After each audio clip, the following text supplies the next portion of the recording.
शराब के नशे में धुत पीठासीन अधिकारी, मतदाताओं से अभद्र व्यवहार किया गया।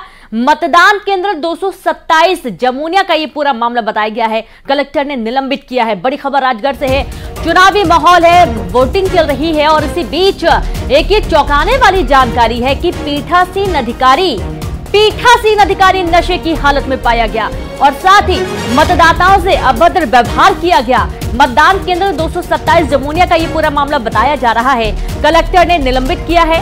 बड़ी खबर आपको दे रहे हैं। राजगढ़ में शराब के नशे में धुत पीठासीन अधिकारी निलंबित कर दिए गए हैं क्योंकि ये शराब के नशे में पहुंचे थे और मतदाताओं से अभद्र व्यवहार कर रहे थे। और चलिए अब तीसरे चरण के मतदान की अलग अलग तस्वीरें आपको दिखा दें। बहुत ही खास ये सुबह से तस्वीरें जो लगातार न्यूज़ 18 आपको पहुंचा रहा है, जहां पर एक तरफ प्रधानमंत्री नरेंद्र मोदी ने अहमदाबाद में वोट कास्ट किया तो वहीं दूसरी तरफ अमित शाह ने भी अपने मताधिकार का प्रयोग किया है। शिवराज सिंह चौहान भी अपने पूरे परिवार के साथ पहुंचे थे वोट करने के लिए अहमदाबाद में, जहां पर भूपेंद्र पटेल ने भी वोट करते हुए सभी से वोट की अपील की। अजीत पवार की भी तस्वीरें सामने आई और कुछ और इस तस्वीरें देखिए जहां पर गांधीनगर में अमित शाह वोट कास्ट करते नजर आए हैं।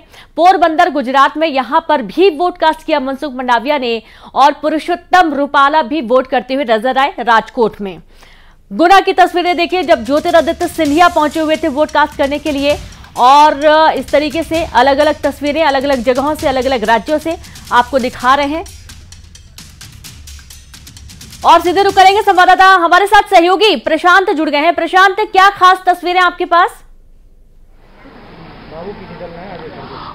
देखिए लगातार सेलिब्रिटी भी वोट करने पहुंच रहे हैं और इस वक्त हम चूना भट्टी की जिस बूथ पर हैं, मेरे पीछे आप देख पा रहे हैं, अभी हमने बात भी की, दिव्यांका त्रिपाठी यहां पर पहुंची हुई हैं खुद वोट करने के लिए। और ये एक मैसेज भी है कि भाई जब सेलिब्रिटी मुंबई से समय निकालकर यहां पर पहुंच सकते हैं वोट करने के लिए तो फिर आप क्यों नहीं आ सकते? अपने घर से एक दिन का एक समय कुछ घंटे निकालकर आप वोट क्यों नहीं कर सकते? ये अपने आप में एक बड़ा सवाल है। और दिन भर सुबह से हम लगातार अलग अलग बूथों पर भी जा रहे हैं। सेलिब्रिटीज ही नहीं बल्कि जो पॉलिटिशियंस हैं वो भी लगातार वोट करने निकल रहे हैं और अलग अलग जगह पर जो अलग अलग क्षेत्रों से जुड़े जो वीआईपी एक बूथ था वहां पर खुद अनुपम राजन वोट करने आए थे। साथ ही जो इसके अलावा कमिश्नर हरि नारायण चारी मिश्रा वोट करने आए थे अपने परिवार के साथ। और कुछ देर पहले हमने जो न्यायाधिकारी हैं एक साथ वो अपनी फैमिली के साथ वोट करने पहुंचे थे। जब तमाम बड़े लोग जिनका बेहद व्यस्त शेड्यूल होता है वो अगर वोट करने पहुंच रहे हैं तो हर किसी को वोट जरूर करना चाहिए। ये पहला न केवल अधिकार बल्कि हमारी जिम्मेदारी भी है। और कुछ देर पहले वोट प्रतिशत भी हमने डिस्क्लोज किया था कि आखिर जो कहाँ कितना प्रतिशत वोट हुआ है। ये अब आपको हम सीधी तस्वीरें भी दिखा रहे हैं। देखिए परिवार सहित तो दरअसल दिव्यांका त्रिपाठी पहुंची हैं। बिल्कुल और आपको रोकना चाहेंगे, खास तस्वीरें तो हम देख ही रहे हैं, दर्शकों को दिखा भी रहे हैं। दिव्यांका त्रिपाठी जो कि बहुत फेमस है और लगातार एक के बाद एक इन्होंने जो सीरियल है उनमें काम किया है और अपनी मां के साथ ये वोट कास्ट करने के लिए पहुंचे। और वाकई में जो आप कहने की बहुत ही खास है ये मौका है। अगर सेलिब्रिटीज जो कि इतना बिजी स्केड्यूल उनका रहता है अगर वो वोट करने के लिए इतने दूर से यहां पर आ सकते हैं तो जाहिर सी बात है आपको अपने घर से बाहर निकलना है वोट डालने के लिए, वोट करने के लिए। और ये देखिए दिव्यांका त्रिपाठी एक्सक्लूसिव तस्वीरें आपको दिखाई जा रही हैं जब वोट कास्ट करने के लिए पहुंची हैं, अपनी मां के साथ वे नजर आ रही हैं और यहां पर पूरी जानकारी लेते हुए अपने मताधिकार का प्रयोग वो करती हुई नजर आने वाली हैं। और भोपाल में, चूंकि भोपाल से बिलोंग करती हैं और भोपाल के साथ साथ उन्हें मध्य प्रदेश का भी नाम रोशन किया है। बहुत बेहतरीन कलाकार के साथ साथ बहुत बड़े बड़े जो रियलिटी शोज होते हैं उनमें इन्होंने अपना दम दिखाया है। न सिर्फ कलाकार हैं बल्कि बहुत मजबूत खिलाड़ी भी रह चुकी हैं। और आप देखेंगे जब वोट करने के लिए पहुंची हैं तो नज़ारा कुछ बेहद खूबसूरत था। उनको देखने के लिए भी लोग आगे बढ़ रहे थे और बहुत ही सौम्य सुंदर दिव्यांका त्रिपाठी देखिए अपने परिजनों के साथ पहुंची हुई हैं वोट कास्ट करने। पिता भी साथ में हैं वोट करने के लिए और दिव्यांका चूंकि ब्रांड एम्बेसडर भी यहाँ की रही हैं जो। और दूसरा ये कि समय निकालना वाकई में महत्वपूर्ण है। पूरी फैमिली के साथ एक मैसेज भी है कि भाई अगर ये समय निकालकर वोट कर सकती हैं तो हम और आप क्यों नहीं कर सकते हैं? एक दिन अगर आपको मिलता है ऑफिशियली छुट्टी का तो उसमें आप बजाय घूमने कहीं जाएं अपना वोट कास्ट करें। छुट्टी नहीं मिली है तो छुट्टी लीजिए। जी आप सवाल पूछे, मैं बात कर चुका हूं। अगर आपको कोई सवाल हो तो बताइए दिव्यांका जी से। बिल्कुल। जनता के लिए क्या अपील, वोटिंग परसेंटेज जिस तरीके से है, जनता समय के लिए क्या अपील कैसे करती हैं? समय कैसे निकाल लेते हैं आप इतना?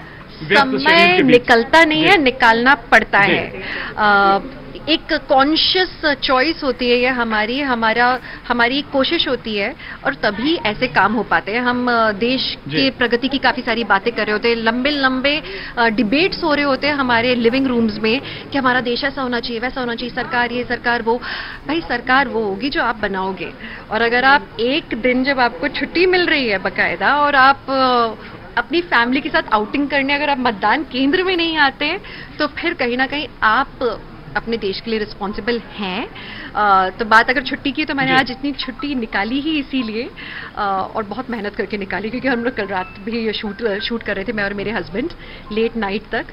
But we made a point कि नहीं, कैसे भी हो सवेरे की फ्लाइट पकड़ के आना ही है, so that I can be responsible for my national building.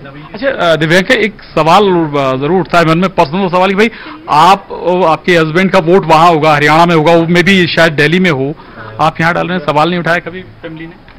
नहीं, क्या सवाल नहीं। इवेंचुअली हम लोग, अब तो खैर मुंबई में बेस हो गए हैं, तो इवेंचुअली हम लोग वोटर का आईडीज अपने वहाँ के बनवाएंगे, पर इसमें कोई बड़ी बात नहीं है। मैं भोपाल की बेटी हूँ, वो चंडीगढ़ के बेटे हैं, और हम लोग अपने प्रदेशों को लेके बहुत रिस्पॉन्सिबल फील करते हैं, और इसीलिए आज वो, इनफैक्ट वो मुझे लेकर आए, क्योंकि मेरी अभी रिसेंटली सर्जरी हुई है, तो मैं थोड़ा सा अभी काफी एक्टिविटीज नहीं कर पा रही हूँ। शायद बूथ पर आते तो हम लोगों की भी मुलाकात हो जाती है। हाँ, आज अभी उन्हें मालूम चल गया था यहाँ आने के बाद कि मम्मी पापा अब हैं मेरे साथ में, तो उन्होंने मुझे इनके हाथ में सौंप के अब वो अपने काम कर रहे हैं घर पे बैठ के। एक मदर माँ का जरूर रिएक्शन होना चाहिए इस मौके पर, बहुत खास मौका है। आपकी बच्ची देश को प्रेरित कर रही है वोट डालने के लिए, कैसा लगता है? तो ये तो मेरा बड़ा सौभाग्य की बात है कि मैंने ऐसी बेटी को जन्म दिया। इन दोनों ने और हाँ, मेरे पति और मैं, तो मुझे बड़ा अच्छा लगता है कि देश के लिए अगर कुछ करो, अपने लिए तो सब कोई करता है, अपने परिवार के लिए करता है, देश के लिए बहुत कुछ करना है। अभी शुरुआत है, अभी करना बहुत कुछ है इनको। मम्मी पापा एक सेकंड में हमेशा अवेलेबल होते हैं, जब भी मैं कभी ऐसा कहती हूँ कि मुझे वोटिंग करने आना है, या फिर यहाँ पे प्रदेश में कहीं भी घूमना है, कुछ करना है, they always promote Madhya Pradesh. And I think ये जो एक पेट्रियोटिज्म वाली भावना है, मुझे मम्मी और पापा से ही आई है। एक बात मैं कहना चाहूंगी कि दिव्यांका अभी जो इस हालत में खड़ी है, ये कितने दर्द में, कोई किसी को नहीं मालूम।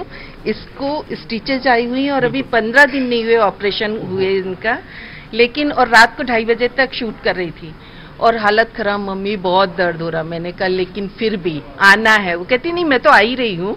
और हस्बैंड इसके लेकर आए, क्योंकि बैग भी नहीं उठा पा रही, कुछ भी नहीं, हैवी मेडिसिन ले रही, चिड़चिड़ाहट है, मतलब नहीं इतना तो नहीं, ये लोगों के लिए, जो लोग ये प्रश्न करते हैं कि टाइम कैसे निकालना, ये उनके लिए है कि आप करना चाहो तो दुनिया में कुछ भी कर सकते हो।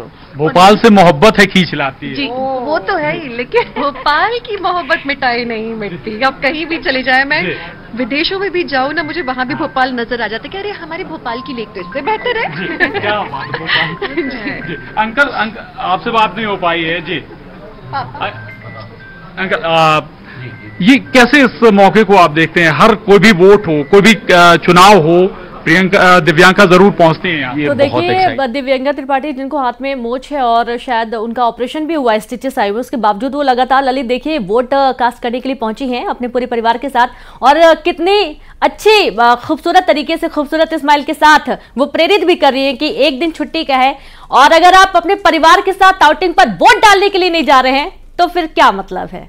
जी बिल्कुल, और अब लगातार ये अलग अलग पहलू हम दिखाते रहेंगे। बहुत खास मेहमान भी हमारे साथ जुड़े हुए हैं। शिवम शुक्ला साहब बीजेपी से हमारे साथ जुड़े हुए हैं। शुक्ला साहब का बहुत स्वागत। उचित शर्मा, आप वरिष्ठ पत्रकार हैं और राजनीति को बहुत बारीक से देखते परखते हैं, कभी कभी सर्जरी भी कर देते हैं, वो भी हमारे साथ जुड़े हुए हैं। उचित जी का भी बहुत बहुत स्वागत। पहला सवाल उचित सर आपसे ही है।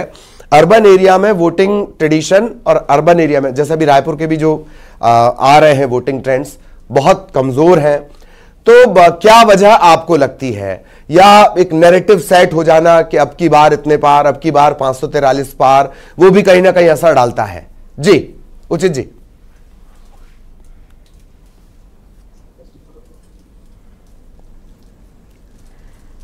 तो शायद उन तक आवाज नहीं पहुंच पा रही है ललित, और ये वाकई में एक बहुत गंभीर विषय हो चुका है कि जिस तरीके से पब्लिक रिएक्शन भी सामने आए थे कि जब खुद ही तय कर लिया है कि 400 पार, 415 पार, 450 पार, तो आखिरकार फिर वोट कास्ट करने इतनी मेहनत करने क्यों निकले।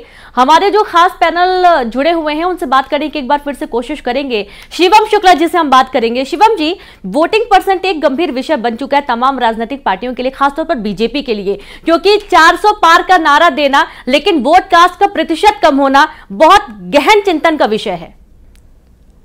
देखिए, सबसे प्राथमिक चीज यह है कि भारतीय जनता पार्टी के लिए वोटिंग का कम होना कोई चिंता का सबब नहीं है। एक लोकतंत्र के रूप में, एक लोकतांत्रिक देश और अथवा राजनीतिक दल के रूप में जरूर हमारा यह कंसर्न है कि बड़ी संख्या में मतदाता अपने मताधिकार का प्रयोग करें ताकि लोकतंत्र को सार्थकता मिल सके, लेकिन यह हमारे दल विशेष के लिए कोई चिंता का सबब नहीं है।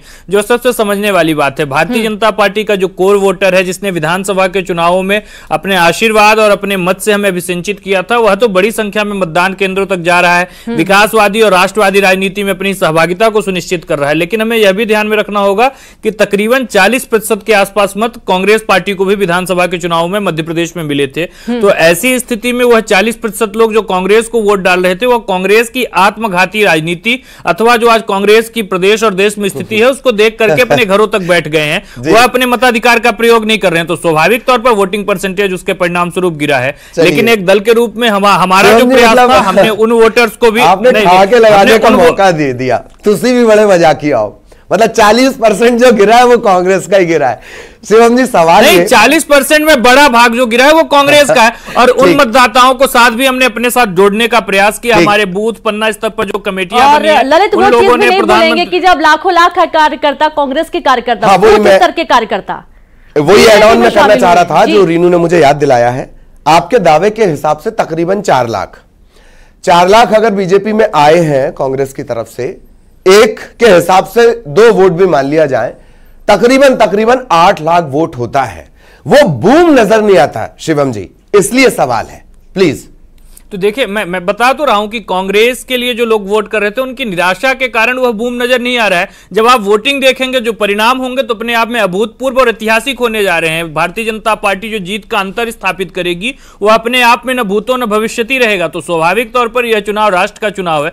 14 में जब चुनाव लड़े थे प्रधानमंत्री जी, तो लोगों ने उन्हें विश्वास के आधार पर वोट दिया था, और जब आज लड़ रहे हैं तो 24 में एक गारंटी के आधार पर वोट दे रहे हैं, क्योंकि हमने 10 वर्षों में चीजों को डिलीवर करके दिखाया है। आज जमीन पर जनता उस सकारात्मक परिवर्तन और बदलाव को महसूस कर रही है। जनता एहसास कर रही है कि प्रधानमंत्री जी ने जहां एक और गरीब कल्याण के प्रतिमान स्थापित किए, चाहे 20 करोड़ लोगों को गरीबी रेखा से बाहर निकालना हो, 1.5 करोड़ परिवारों को आवास देना हो, 18 करोड़ परिवारों को नल जल देना हो, 80 करोड़ लोगों तक यह जो हमारी राशन स्कीम है उसको पहुंचाना हो, उसके अतिरिक्त भी अन्य जो हमारी केंद्र सरकार की कल्याणकारी योजनाएं थी, उसके साथ ही साथ इंफ्रास्ट्रक्चर के लेवल पर हमने एयरपोर्ट का निर्माण किया। देश में लगभग 2 दर्जन से ज्यादा एयरपोर्ट बने। इसके साथ ही साथ IIT, एम्स और इस प्रकार के जो संस्थान थे राष्ट्रीय स्तर के, इस बेहतरीन ट्रैक रिकॉर्ड के साथ क्यों गिनाना पड़ रहा है कि कांग्रेस आई तो ऐसा हो जाएगा?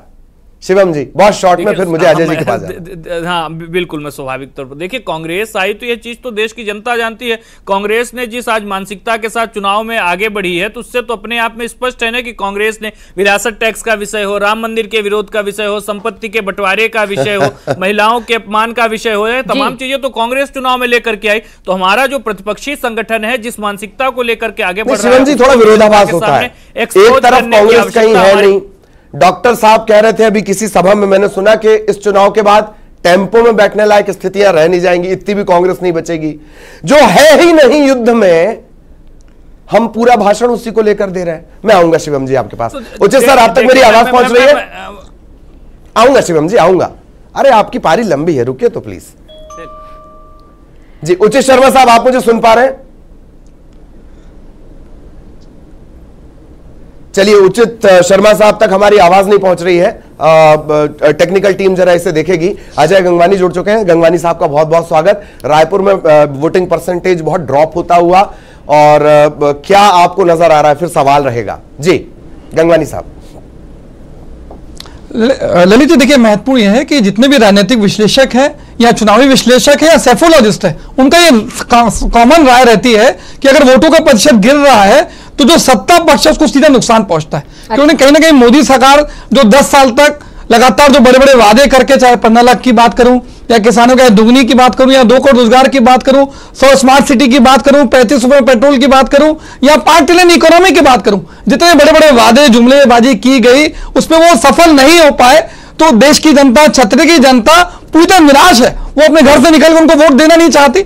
आज ये वही भारतीय जनता पार्टी और मोदी जी हैं जो पहले 2 चरण के चुनाव के पहले लगातार मिशन 400, मिशन 370 की बात करते रहे। नहीं। 2 चरणों के मतदान के बाद मोदी जी इस बात को कह रहे हैं ना, अमित शाह विरोधी लहर एंटी इनकम्बेंसी का जिक्र करना चाह रहे हैं, वो प्रो इनकम्बेंसी में बदली है, जिसमें आप इनकार नहीं कर सकते। पिछली 2 बार भी वोटिंग परसेंटेज बढ़ा और बम्पर जो जीत के आंकड़े थे वो बीजेपी के खाते में गए। मैं ठीक है, आप बहुत शॉर्ट में बोलिए, फिर उच्च स्तर के पास जाना है। ललित जी मैं कंप्लीट कर लूं, मेरा निवेदन, मैं कंप्लीट कर। ललित जी देखिए, मैं छोटा सा आपको इतिहास दोहराना चाहूंगा। जब 2003 में अटल बिहारी जी की सरकार थी, जब 2004 में चुनाव था, उस समय भी वोटों में गिरावट आई थी। तो उस समय अटल बिहारी सरकार आज जो लगातार फील गुड फैक्टर था या शाइनिंग इंडिया का दावा लगातार भारतीय जनता पार्टी के नेता करते रहे, उसके बाद वो बुरी तरह हारे। अभी भी लगातार देखिए, मेरे एक मित्र से आपने बहुत अच्छा प्रश्न पूछा, भैया आप महंगाई पे चर्चा नहीं करना चाहते, आप बेरोजगारी पे चर्चा नहीं करना चाहते। आज एक असमानता दूसरे चरण के, पहले चरण के बाद आज मछली, मटन, मुसलमान, मंगलसूत्र जैसे मुद्दों को डाइवर्ट करके जातिगत और धार्मिक लौटेंगे का जो प्रयास किया जा रहा है। कुछ और सवालों के साथ लौटेंगे। सीधे हमें ममता को रुक करना होगा। ममता जुड़िए हमारे साथ। ममता, कहां पर इस वक्त आप मौजूद हैं और क्या तस्वीरें इस समय? बिल्कुल दुर्ग जिले के कुरूडी में इस वक्त मौजूद हैं। पूर्व मुख्यमंत्री भूपेश बघेल का पैतृक गांव है और ये वो मतदान केंद्र है जहां पर अभी अभी उन्होंने वोट डाला था। और हमने बताया भी, सबसे बड़ी बात ये है कि ये काफी छोटा ग्रामीण इलाका है, लेकिन 90% से ज्यादा जो है वो मतदान यहाँ पे हो चुका है। और इक्का दुक्का वोटर्स जो है वो अभी आ रहे हैं। 90% से भी ज्यादा, करीबन 92-93% यहाँ पर मतदान हो चुका है और करीबन 400 की आबादी यहाँ पर है। तो एक बड़ी अच्छी बात यह है कि सुबह सुबह लोग जो है वो यहाँ पर वोट डालने के लिए आए थे और उसके बाद करीबन अब जो है काफी कम जो वोटर्स हैं वो बचे हुए हैं। तो ये एक तरह से कहे कि जहां पर शहरों में लोगों का इंतजार करना पड़ता है कि कब वो वोट डालने के लिए आए, लेकिन ग्रामीण तबकों में, खासतौर पर अपने कैमरा पर्सन से कहूंगी कि दिखाई कि कितनी तेज धूप जो है वो यहाँ पे पड़ रही है। और यहाँ पे आप देखिए कि लोग वोट डालने के लिए आ रहे हैं। इतनी तेज धूप के बाद भी उनसे बात करते हैं। भैया वोट डालने के लिए आ रहे हैं आप लोग? जी मैम। बहुत तेज धूप है। क्या है, धूप है तो क्या है, वोट तो डालना ही पड़ेगा। हाँ, क्यों वोट डालना चाहिए? हमारा मत अधिकार भी, अपना नेता चुनेंगे, अपना जो कार्य है वो करवाएंगे उससे। फिर क्या किसान है आप? किसान जी। किसान मजदूरी करते हैं। हाँ, मजदूरी करते हैं। तो आज मजदूरी में गए कि? गए थे, अभी आए। मनरेगा की बिल्कुल मजदूरी में? बिल्कुल ममता, अपना वोट है और अपना मताधिकार इसका इस्तेमाल करना है, बिल्कुल करना है। और आपसे एक बार फिर से अपील है, बिल्कुल आप वोट करें, सेल्फी भेजें News18 आपको, वो आपकी तस्वीर दिखाएगा जनता को और वो प्रेरित होंगे सभी। एक छोटे से ब्रेक के लिए रुकेंगे, हम जल्द लौटेंगे।